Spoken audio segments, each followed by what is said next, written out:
Hi అండి, నేను ఈరోజు ఏం చేస్తున్నా తెలుసా? చింత చిగురు మటన్. చింత చిగురు చూసారా ఎంత ఫ్రెష్గా ఉందో? నిన్న మా డాడీ తెచ్చారు. మటన్ చూడండి, మటన్ కూడా చాలా ఫ్రెష్గా ఉంది. ఫస్ట్ ఆయిల్ వేసుకొని మసాలా దినుసులు వేసుకొని ఉల్లిపాయ పచ్చిమిర్చి వేసుకొని మంచిగా గోలిన తర్వాత కొంచెం రెడ్డిష్ వచ్చేలా గోలనివ్వాలి. మంచిగా గోలిన తర్వాత ఆయిల్లో ఫ్రై చేసి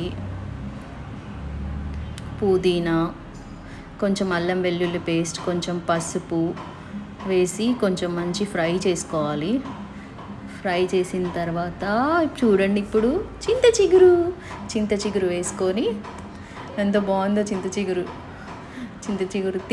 వేస్తూనే కొంచెం సగం తినేసాను. పుల్లగా చాలా బాగుంది. చింత చిగురు వేసుకొని బాగా కలుపుకొని ఫ్రై చేసుకోవాలి. దగ్గర కొంచెం ఫ్రై అయిన తర్వాత నెక్స్ట్ కొంచెం ఫ్రై చేసి ఇట్లా ఆయిల్ బయటికి రావాలి. మటన్ వేసేయాలి. మటన్ వేసాక దాన్ని కూడా మొత్తం అయినాక 2 టమాటాలు వేయాలి.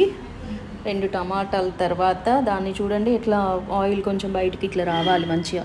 తర్వాత 3 స్పూన్స్ కారం, ఉప్పు వేసి బాగా ఫ్రై కానివ్వాలి. కొంచెం ఆయిల్ ఇట్లా బయటికి వచ్చే వరకు చూసిన తర్వాత మంచిగా ఇట్లా మటన్ ఇట్లా ఉండాలి, కనిపించాలి. ఆయిల్ అక్కడ కనిపిస్తుంది చూడండి, అక్కడక్కడ. ఇప్పుడు వాటర్ పోయాలి.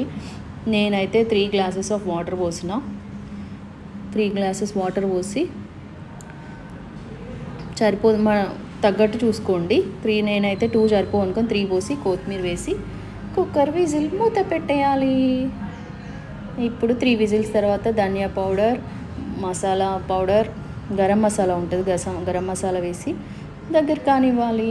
ఇప్పుడు 3 విజిల్స్ 4 విజిల్స్ 5 విజిల్స్ పెట్టాలి మటన్కి. తర్వాత చూడండి ఎలా అయిందో. కానీ టేస్ట్ అయితే చాలా బాగుంది. చూడండి, నేనైతే ఇలానే తినేస్తాను. మీరు ఇలా తింటారా తినరా కామెంట్ చేయండి. నేనైతే ఇట్లానే తింటాను. ఆ ముక్కలు వేసుకొని ఇంకా చికెన్ అయితే ఇంకా మరీ తింటాను. మా బాబు కూడా వచ్చి నాకు అని అన్నాడు. నేను కొంచెం తిన్నాను. ఒక పీస్ చాలా బాగుంది. మా బాబుకి కూడా పెట్టాను. ఇది నా చింత చిగురు మటన్ రెడీ. మీరు కూడా ట్రై చేయండి.